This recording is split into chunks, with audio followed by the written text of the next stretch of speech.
my name is Jo Rogers and I am the CEO and founder of NaviStar Legal. And today with our SME stories, I'm talking to a gentleman called Steven Newman. Welcome, Steven. Hi. Hi there. How are you? I'm very well. Steven is a consultant who supports big corporates with their security requirements, and he's here to talk to us today about his life into the SME world and a little bit about his James Bond antics in the world of security. So Steven, why don't you tell us a little bit about your background? Who is Steven Newman and why did you get into business? I think my story starts quite early, hence I've written a book about it. So at the age of 2, I was actually living in Aden with my family, my parents, where I was actually blown up by Arab insurgents with an RPG-7. So it started there, really. So, wow. Yeah, it's quite an introduction to the world. Luckily, obviously, they didn't kill me, otherwise I wouldn't be here today. But little is known, actually, of Aden. So there's a big story there waiting to be told, but quite a few people died. So from that, I sort of spent most of my life in Aden and then to Germany, where I didn't live in the UK until I was about 24 in the end. So I've been in the army, where I've been blown up and shot at, and I've been in the police force, where I wasn't blown up and shot at, but I was run over a couple of times.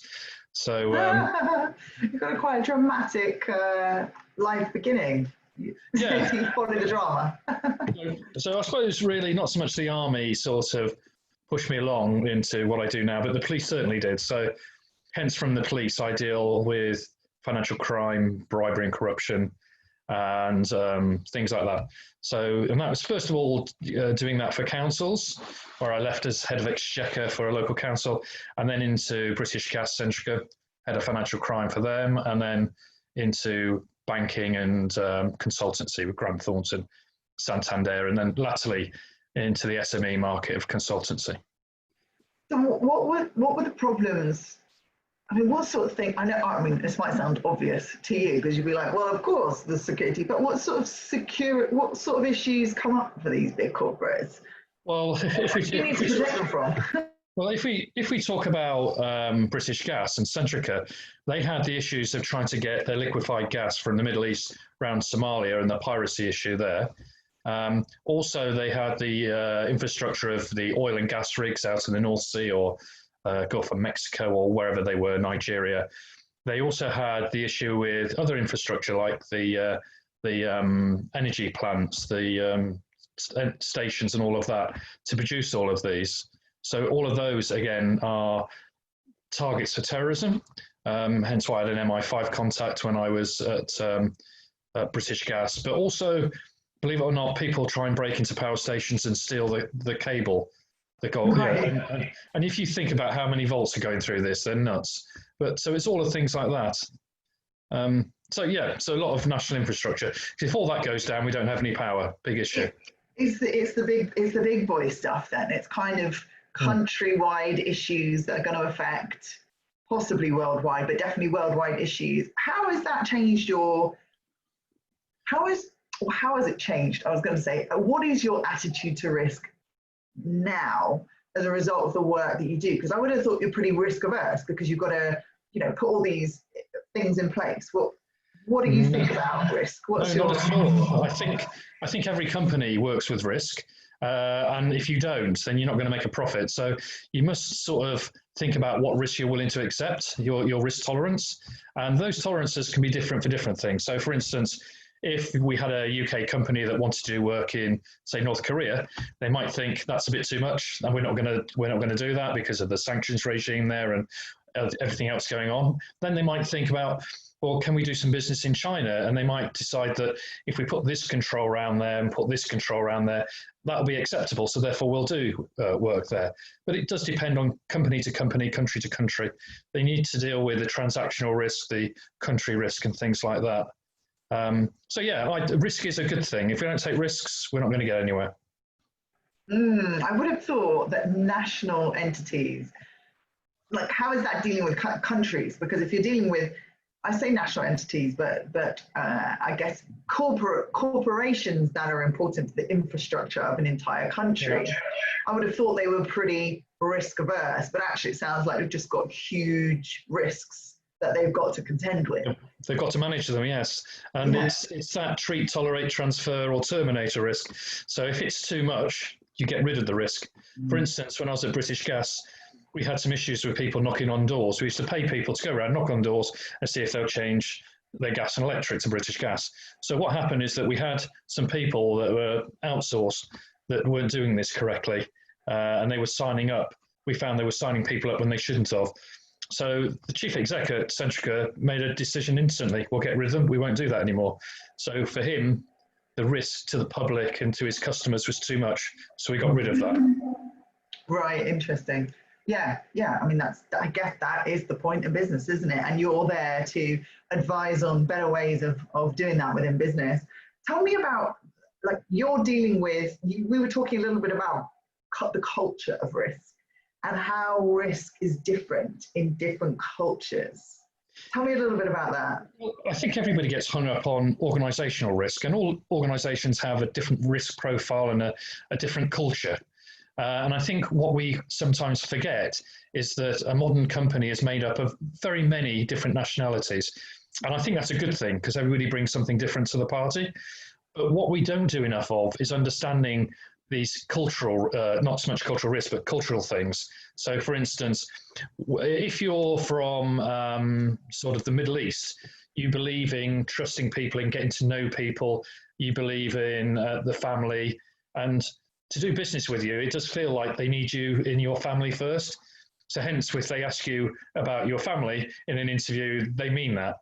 Whereas you get some other cultures that actually don't, they think, no, we're just here to do business, shake a hand, do the deal, get out. It's more of a Western deal. So they can have issues. So if you understand the different cultural environments of different countries, then you can tailor your training programs, your control environment, your policies, and your procedures. Because a policy that's for the UK doesn't necessarily fit for people in India, where the laws might be different and the way they do things are different. Because there's a lot of countries, of course, they might have a law stopping bribery and corruption or criminal acts, but it doesn't mean to say they enforce it. How do you deal with that? So let's say there's something that, it comes down to beliefs, doesn't it? Because I guess morals are based on beliefs. It's like, oh no, this is wrong. But actually, for some people, that's the way you do business. How do you manage that cross-cultural dissonance between it? So when you're coming in, how do you kind of say, okay, look, this is the way things are done, but actually, like how do you manage that? There's also the losing face as well. There's also the losing face. So if you go to somewhere like Saudi Arabia and you say something where they've done wrong, they need to save face. So you need to do it in a different style. Also, if you're going to involve the police in wrongdoing, you've got to remember that in some countries that person might disappear. So I know at British Gas there were some countries where we would sack them but not give them to the police, where in the UK probably we would give them to the police. So interesting, yeah, because you think, I think my sister had an example of this where somebody stole, I don't know how true this is, but someone stole her wallet and she kind of had caught them in the act, but she didn't alert anybody because she's like, I don't know what's going to happen to this person, and they looked hungry and so, and you just don't know what's going to happen if they're arrested. You can, I don't know if this is true or but you can lose a hand for stealing. And she was like, yeah, look, I'd rather lose. My wallet wasn't enough to counteract the. But these are all things that people need to know when they're doing policies and things like that. So important, I think, that you need to know not just your organisational culture, particularly if you're doing a merger or an acquisition, but also what different nationalities do, how they learn, what's important to them. Yeah. That's just that's inclusivity in practice, isn't it? That's bringing everybody together and saying, because even within one culture, we have all different ways of thinking and being.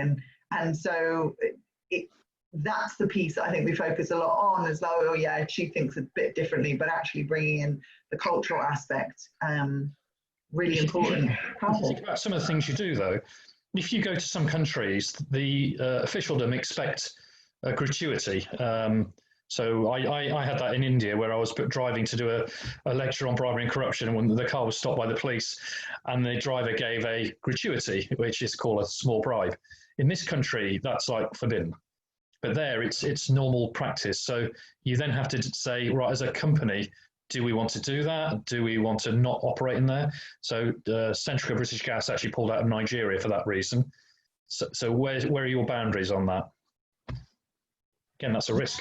And can I mean, I don't think it's something you can avoid, because what were the three phrases you used earlier? No, it's quite close. I forgot what they were now. Treat, tolerate, terminate, or transfer.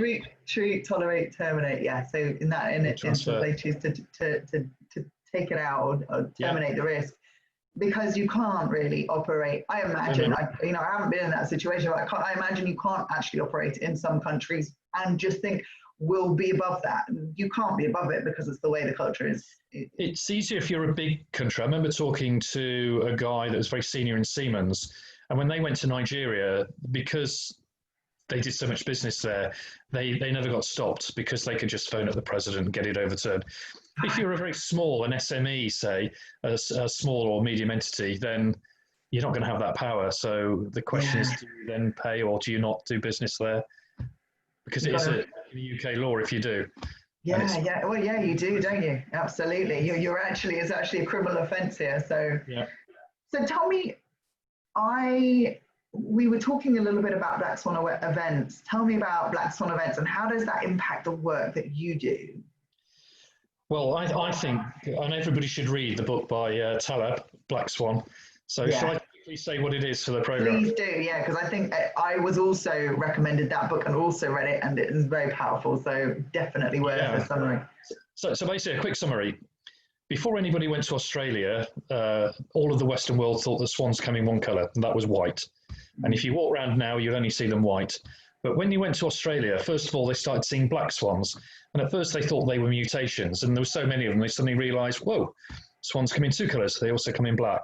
And that became a black swan event, i.e.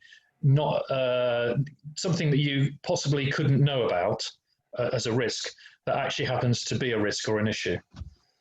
Yeah, and that's called a black swan event.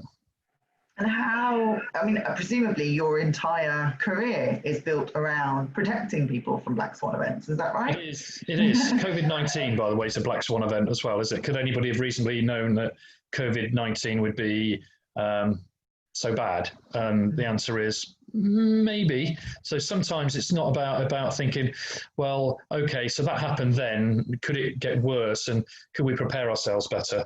Which in this country we're not always good at. Well, worldwide, I don't suppose we're too good at. We tend to live in the moment. So yes. So it's about trying to understand what sort of criminal things are coming forward. So in COVID-19, we expect a big increase in fraud, particularly around benefits, around the furlough payments. I could believe there's going to be a lot more fraud around there. And also maybe the banks lessening off on their money laundering sort of checks and their sanctions checking. So there'll be a lot of work for organisations such as the FCA looking at that. So you might see some fines on the way after that, maybe. So I guess the circumstances require kind of a quick response. Then it's like, right, go. And then it's like, well, the only way we can do that is we let go of the certain controls that are required in order to get things done. But yeah, because they're all trying to do this from home, and it's if you're dealing with things that are relatively secret, it's very difficult sometimes to do everything at home. And particularly some of the larger banks that have huge legacy systems that you can't just change into modern AI systems overnight. So smaller banks, much easier for them with modern software. Older banks, I mean, when I was at British Gas, I think our billing software was from the 70s, because they're so big and they cost billions to actually replace. And it works, I imagine. Like it works for what it's supposed to do, and therefore it continues to work. Because it's not just that company that's using it, it's them connecting with every other supplier, et cetera, et cetera. So, no, because in the energy world, the suppliers aren't allowed to talk by law, so they don't connect. Nobody, They're not allowed to do that. They're not allowed to talk to each other. Fine, another security element that of course they're not supposed to connect. So tell us about your book as well, Face Fit for Radio, that's the name of it, right? Yeah. What is it about? What are the lessons? And also, question for you, beliefs, anything that belief-wise, any beliefs that you really hold to be true, both during this time and in work and life in general? Well, the one thing is I'm big on planning. I love to plan. The other thing is that I start very early in the morning. So I got up this morning and I'm not working at the moment, but hopefully after today I will be. No, and this is another thing that's coming through. Yeah. So first of all, I got up at a reasonable time, i.e. I get up at 7 o'clock every morning, I make my bed, I start off that way, and I make sure I plan things. Because if you don't do that, all of a sudden you sort of move on all day and you end up not doing anything. And I think it's very important to get a structure in your life. The day goes like that, doesn't it? It goes completely, and then you feel like you're in a hamster wheel of just moving. And just watching TV. So you need to have structure. And it should start with making your bed, having a shower, get yourself moving. And then when you get back to work or get back to the office, then it won't be such a shock. You've got to practice yourself, because it's going to be a big shock, all these people going back to the office. Discipline, hey? How do you build your discipline? How have you done that? I mean, I know you've got your army background, but how would you suggest people in this environment build discipline? Plan. Make sure you plan everything and try and keep to that. Try and think of things that you want to do to your house or places that you want to go. I think that's quite important, rather than just get up in the morning saying, what shall I do now? You should already know what you're doing. So for me, it's going through emails in the morning, much similar to what I did at an office. So it's not dissimilar to that. Yeah, so it's basically keeping yourself in that mentality that it's not just about work, it's about, there's a wider aspect to life. Awesome. And then tell us about your book. So the book is me, Face Fit for Radio, as you can see. So basically it starts off in Aden and the bombing there that happened to me. And I try and explain, because I went to Northern Ireland, I served in Germany, and I've done some work with non-government organisations going around helping countries not to be corrupt. I've been to Taiwan, Jordan, Nigeria, Serbia, places like that. So it's all about how that came about. So I explain how Aden came about, explain how Northern Ireland came about, because I don't think people fully understand that. And I say that my involvement in that, it's not a big involvement, but my sort of life and my family's life has been intertwined in there. So these events have happened and I've been involved in them at a small scale. So I'm trying to say it from my view, my point of view, and what has happened though. So, I mean, it's quite interesting. Northern Ireland, there's lots of things there that you wouldn't understand or expect. Bombing, shootings that were never in the press. So all of that comes out, including deaths, unfortunately. So, and I sort of talk about all of those. So interesting. So it's more like a historical and personal autobiography. Yeah, I think a lot of them don't do that. So they talk about, I've read books that talk about soldiers in Northern Ireland, but they don't say why it happened. I mean, because everybody thinks that the independence there for Northern Ireland is dealt with by the Catholics. But to begin with, there was a guy called Toner, I think his name was, and he was actually an English Protestant. And he was one of the leading people in the sort of 1800s of trying to bring Irish independence. So some of the things are not right. Explain those. Do you enjoy history? Are you one of those people that believes that history kind of predicts the future? It does. I think we should always learn history because, I mean, we're going through obviously a pandemic now. And if you go back to 1918, we had the Spanish flu, which was equally as bad. And if you go back then, you've got the bubonic plague. So these things happen more often. This is not a black swan event in some ways because we get lots of these. So we need to on now. Well, why don't you tell us how we can get in contact with you? Tell us how people can connect with you and receive some of your wisdom if needs be. I do receive a copy of your book, right? I blog a lot and send things, particularly on risk and things, onto LinkedIn. So if you wanted to contact me, it'd be best to go via LinkedIn. I can give them my personal email address if you want. Do you want me to do that? Well, we'll put your LinkedIn on there. So LinkedIn will go at the end of this video. And yeah, you can say your email address as well. That's fine, and people can get in contact with you like that. Yeah, go ahead. Yeah. So I'll do the email afterwards. Yeah. But yeah, I just think at the moment we're in for an interesting time, and I think where there's going to be a lot of issues, particularly we've gone through Brexit, we've gone through now COVID. I think there's going to be a lot of opportunities, and I think it's important to have a look at those opportunities as well. Yeah, I was actually going to say, like, business, how do you see the business world, and certainly the business world that you're in, because you're an SME, you're serving the corporate world. How do you see things changing in the next?